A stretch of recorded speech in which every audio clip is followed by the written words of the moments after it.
Alors, Nicolas Danzin, bonjour. Je suis Bonjour ravie Virginie. que tu aies accepté de venir nous parler un petit peu, mais ça veut dire que si tu viens nous parler, ça veut dire que tu remontes sur les planches, comme on dit dans le Oui, milieu du spectacle.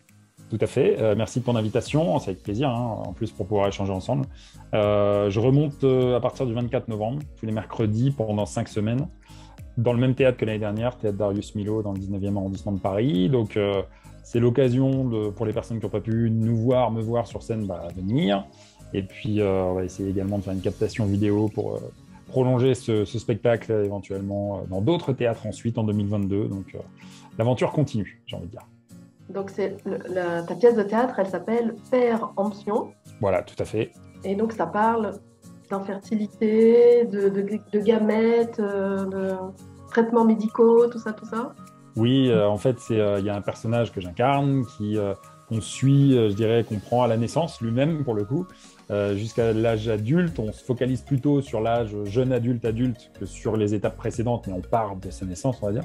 Et après, en tant que jeune adulte et ayant un désir d'enfant, vivant en couple, et ayant un désir d'enfant et étant confronté à des difficultés, va découvrir effectivement le milieu de l'AMP, va découvrir les process médicaux qu'il ignorait ou dit-on, il entendait parler parfois dans les médias, mais sans être concerné directement. Et donc, sa compagne et lui vont être confrontés à pas mal de situations qui ont donné lieu à cette création théâtrale, à cette co-création théâtrale en fait, sur cette thématique-là entre autres, et aussi l'imbrication que ça peut avoir, avec sa vie tout entière, j'ai envie de dire. Parce que c'est un sujet fort qui accompagne ce couple, comme beaucoup de couples, sur du temps, sur le quotidien, et puis il y a tout le reste à côté. Il y a la vie professionnelle, il y a la vie familiale, et tout s'imbrique, j'ai envie de dire. Donc, en fait, c'est une pièce que tu as coécrit avec Juliette O'Brien. Voilà, Juliette O'Brien. En fait, c'est ma metteur en scène, c'est elle aussi qui m'a aidé à sortir des idées. En fait, quand on parle de coécriture, c'est parce qu'on était tous les deux concernés, c'était le hasard aussi, de manière différente, mais on a été tous les deux concernés par cette thématique-là à un moment de nos vies. On ne le savait pas au moment où on travaillait ensemble sur d'autres choses théâtrales. Et en fait, quand moi j'ai eu l'envie aussi de me lancer sur un spectacle en solo, et quand on a discuté ensemble, en fait, on s'est rendu compte qu'on avait cette thématique-là en commun. Et donc, c'est comme ça que c'est venu aussi à la base. C'est que c'est issu de notre vécu respectif. Et après, en fait, avec le fait qu'elle ait creusé, qu'elle m'ait interviewé aussi dans ce process théâtral pour recueillir mon parcours, qu'on ait autour de nous aussi, ou qu'on ait rencontré des situations, ou qu'on ait lu aussi des documents sur ce que c'était ce parcours, pour compléter ce qu'on avait déjà comme matière pour nous. Et donc, ça a permis à Juliette justement de créer tout ça, et puis moi aussi, hein, de mettre ma patte là-dedans pour notre texte. Donc voilà, c'est une co-création issue d'un vrai parcours de vie, sachant qu'aussi c'est du théâtre, donc forcément c'est une forme de fiction, donc il y a des choses qui sont extrapolées, il y a des choses qui sont un peu forcées, mais il y a du vrai. Voilà, c'est issu du vrai, c'est issu de choses qu'on a vécues, tantôt elle, tantôt moi, et que j'incarne parce que je suis seul sur scène, donc j'incarne tous ces aspects-là. En fait. Oui, mais c'est ça qu'on trouvait aussi intéressant quand tu nous avais parlé de ton projet l'année dernière, c'est la parole masculine sur ces questions d'infertilité. Parce que c'est vrai qu'on entend beaucoup les femmes, on voit Ouais. beaucoup les femmes, et la parole des hommes, elle manque. Et c'est bien que tu puisses l'incarner, donc c'est intéressant. Ben oui, hein, dans notre couple, forcément, il faut monsieur, madame pour avoir un enfant. Et il se trouve que en étant à deux, il n'y a pas que du côté féminin que ça se joue, même si sociétalement, historiquement, on parle beaucoup du point de vue féminin, parce que, comme d'ailleurs l'avait dit un praticien qu'on a rencontré, un praticien homme, qui m'avait dit, vous savez, vous et moi, monsieur, on n'est pas grand-chose dans ce process.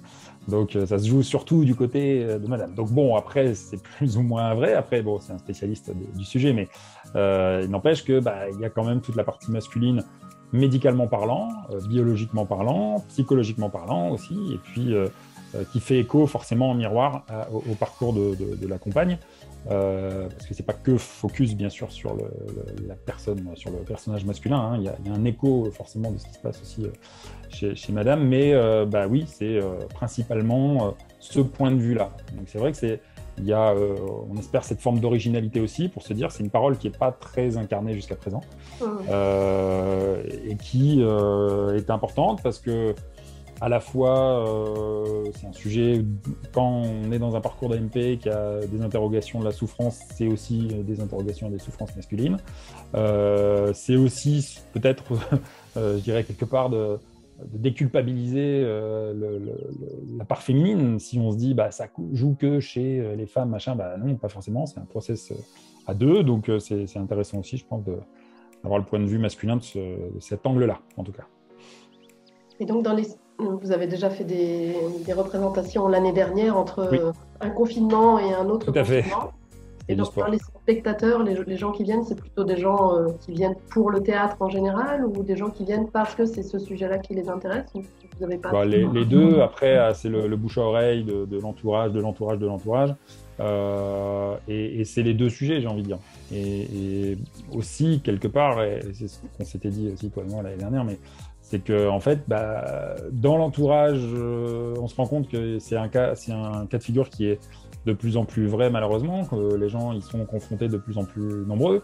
Donc, dans les familles, dans les cercles d'amis, dans les cercles professionnels, on a toujours, quelque part, des gens autour de soi, si on n'y est pas confronté soi-même, des gens qui sont touchés par ça, qui sont une fratrie, qui sont des enfants, qui sont des amis, des cousins ou autres. Donc, je pense que ça intéresse des gens, même s'ils ne sont pas confrontés parce que trop jeunes, parce que pas de problème d'infertilité pour eux ou autre.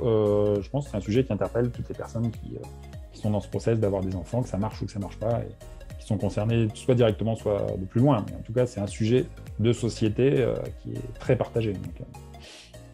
Ok, donc là, ça va être les représentations reprennent à partir du 24 novembre, tous les mercredis à 21h.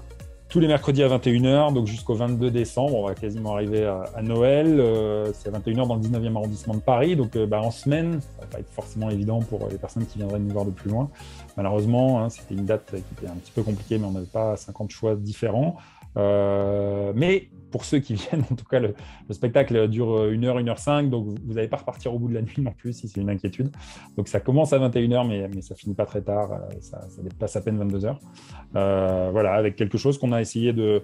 En tout cas, c'est aussi le ressenti, le retour qu'on a des spectateurs. On a essayé de faire quelque chose qui soit dans un ton juste, c'est-à-dire que dans un parcours d'AMP, il y a des choses pas très gaies, il y a des souffrances, il y a de l'émotion, mais il y a aussi des situations... plus souriante, voire comique, voire absurde.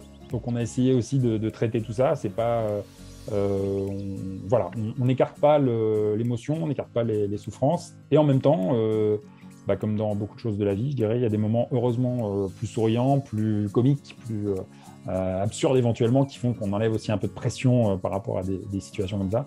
Donc, on a essayé de faire tout ça. Donc, c'est vrai que les retours qu'on a de public, c'est cette idée-là, c'est de se dire que ça peut être aussi un petit peu l'ascenseur émotionnel entre les moments où on sourit, on rit éventuellement aussi, même si ce n'est pas une pièce comique en tant que telle, mais, et des moments où on est plus dans quelque chose qui va toucher les spectateurs. Bon, super, je te remercie beaucoup et puis on invite les Parisiens et les non-Parisiens à venir au spectacle, à retourner au spectacle. Tout à fait, oui, il faut revenir dans les théâtres. Voilà, le spectacle vivant, c'est le théâtre.